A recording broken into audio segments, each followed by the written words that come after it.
休眠期种松树，立春开始种杂木。一般按这个季节规律采拔树桩或者是上盆种养，成活率比较高。今天挖一颗金蛋子，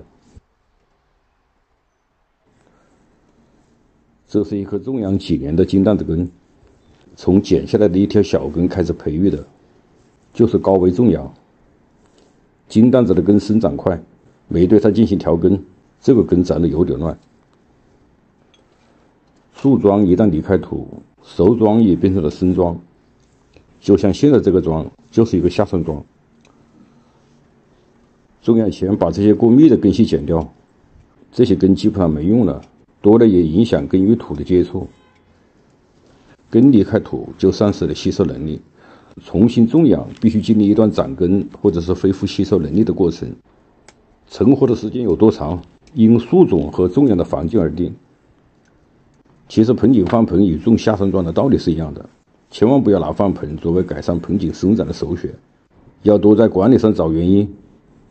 根没有生长好又离开土，一般是九死一生。也许我说的有点严重，但缺乏种养经验的时候，事实上就是这样。盆景翻盆是因为根系拥堵、土壤板结，或者是因烂根不得已而为之的行为。金蛋子以完根为主，枝干要简洁。对这种下山桩定型，首先要看它的根，根与干的走向不产生矛盾。枝干可以后续培养，而根比较难改变。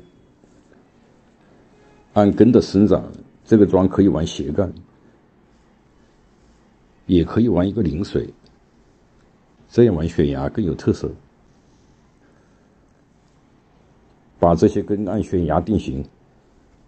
悬崖盆景在自然桩材中是最难得到的。我们在选桩定型的时候，一般要按照连根、悬崖、临水等顺序进行。对根的定型调整与枝干有所区分，它的皮层比较脆弱。我们在调整的时候，先吊拉受力点最小的地方，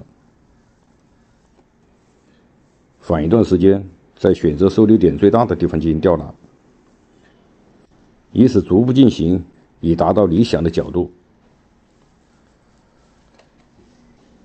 单根不成盘，把这些根也调整一下，要顺着这个主根的方向往下走，根之间的相互协调才能形成一个完整的根盘。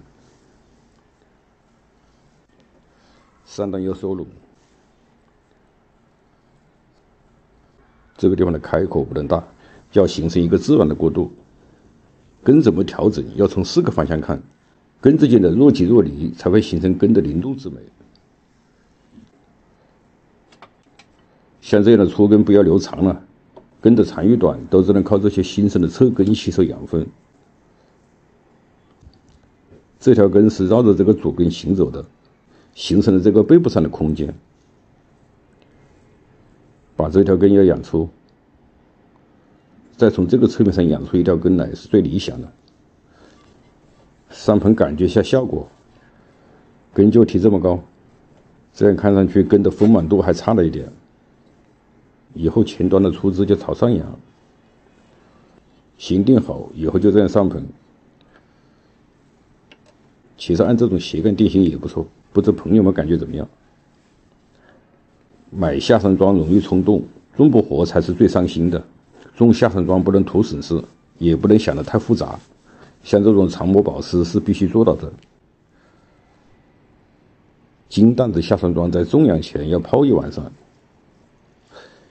这里有一点小经验分享给大家，树桩的生长优势在上端，种这种悬崖或者是临水要把它立起来种，这样生长比较快。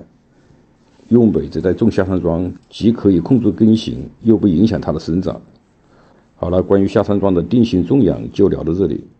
我是山区农茶，感谢您的收看，下期见。